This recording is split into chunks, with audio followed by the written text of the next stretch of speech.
Split that's impacting women in Connecticut. The Susan G. Komen Foundation, which advocates for breast cancer treatment and research, is cutting most of its ties to Planned Parenthood. News 8's Erin Cox is in New Haven with reaction to this. This very sudden loss of funding means that Planned Parenthood right here in Connecticut is going to have to find a way to come up with money to pay for mammograms for women who otherwise couldn't afford it. The Susan G. Komen Foundation is nationally one of the biggest, best-funded breast cancer organizations in the country. Its annual road race in Connecticut raises hundreds of thousands of dollars, some of which is given to the local branches of Planned Parenthood to help pay for mammograms for low-income women or those without insurance. But not anymore.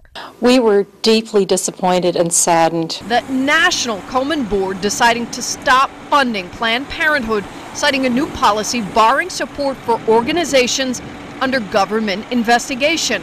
A congressional subcommittee is looking into its compliance with federal restrictions on funding abortions.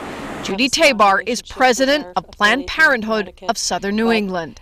It's just unfortunate that politics would get in the way of women's health, and women are the victims in a decision like this. Komen, Connecticut says it's frustrated by the National Board decision to cease funding, but hopes it won't hurt local fundraising. If people walk away from supporting Komen, Connecticut, the $1 million in grants we gave this year to local organizations, including Planned Parenthood, to help carry out our mission, is dwindled and that funding is decreased. Planned Parenthood vows to continue to keep the mammogram program going in Connecticut. So we are turning to our supporters to raise additional dollars to fill that gap. There's still some money in the bank to pay for these mammograms, but it runs out in June.